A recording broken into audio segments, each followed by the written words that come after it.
I'm here with an exclusive interview in celebration of DST's 25th anniversary FanFest. Today, marketing supervisor Zach O is talking to actor Kiran Shah, who has appeared in dozens of amazing films, including Return of the Jedi, The Hobbit, The Lord of the Rings, Raiders of the Lost Ark, Harry Potter, and more. And now, here's Zach. Thank you, Natasha. I'm here with a very special guest today for our FanFest 2024, our 25th anniversary celebration. And I'm talking with Kiran Shah. Kiran Shah is billed as the world's smallest stunt person, and he is going to be talking to us today about his career and his newest collectible, which is Breath Up, the Ewok drummer, which was recently released by Giant Ltd. So, Kiran, welcome. Thank you very much for talking to us. It's my pleasure. I'm really happy to be here. So you've appeared in some of the biggest films of the century, Raiders of the Lost Ark, Superman, Aliens, The Hobbit, Lord of the Rings, Titanic, Return of the Jedi, all of the Star Wars sequels. And quite often in these films, you're doubling another actor. Do you look at your roles differently when they're of a character you played, even in full costume, as opposed to an actor you were doubling? In the Star Wars, and most of the movies in Star Wars, and most of the movies I've been playing creatures.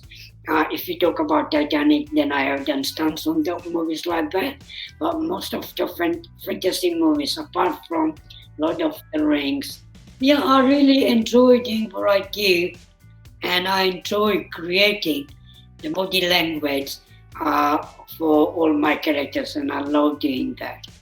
It's amazing that, given the scrutiny given to every corner of the Star Wars universe, that Breath Up, the Ewok drummer, has never gotten an action figure. But our statue recently came out, and I have one on the way to you right now. Will this be the first Breath Up collectible you own? And what do you think of it from what you've seen? Yeah, this will be the first one I will own. And what I've seen of it, it looked really brilliant.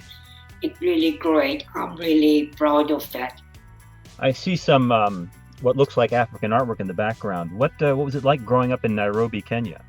I loved it. It was quite a warm weather, really good hot weather, and it was really brilliant. I mean, I left Kenya by the age of 9, but I had a really good life there.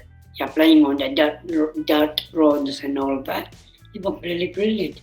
Now, Kiran, after you lived in Nairobi, you moved to Mumbai, correct? And that's where you first got interested in film? It was even before that, because when in Kenya, when I was about 6, 7, and I used to see Bollywood movies, that really got me interested in thinking about that. Yeah, I want to do that. You've appeared on screen with some of the world's most famous leading men, Tom Cruise, Viggo Mortensen, Harrison Ford. Who was the nicest to work with?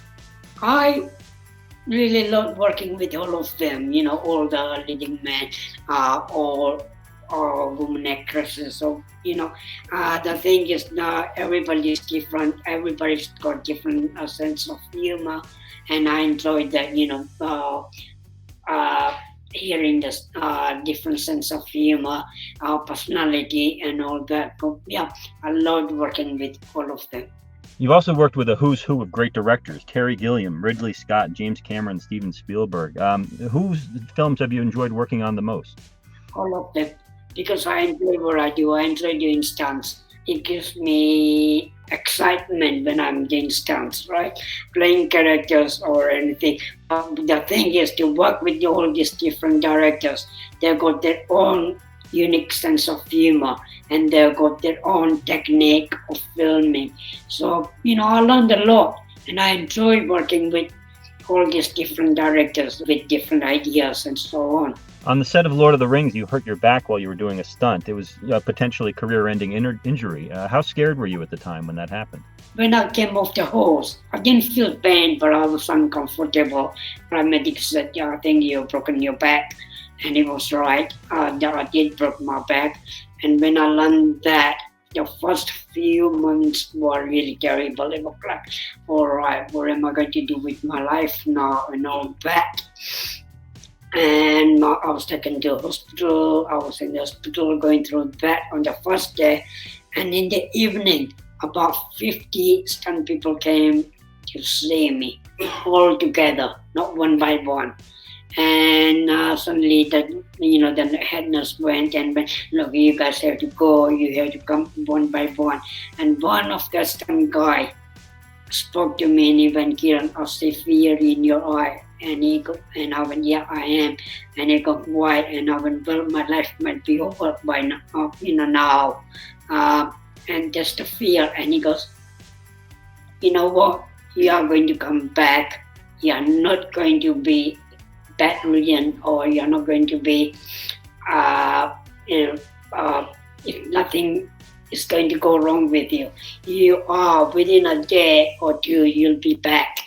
And he gave me that encouragement really well, that, you'll be fine and you will be back. And that encouragement got me through the night. And next day I went, okay, I need to, get up and walk and do this and that. And go from the second day onwards, I went, I'm going to come back. You've often faced, very dangerous situations doing the stunt work you do. And you've done numerous stunts involving water, including doubling all the children in Titanic. At one point, you could not swim. Is that still the case today? Still, I can't swim. Give me your wetsuit, and I'm happy because I know I will float. And every stunt I've done, water stunt, I've done with wetsuits, and that's that not rescued me, but that has helped me to go into the water and get the fear out of not being able to swim. I'm a big fan of the movie Time Bandits, and you once talked to CNN about how important that film was. Can you talk about that now?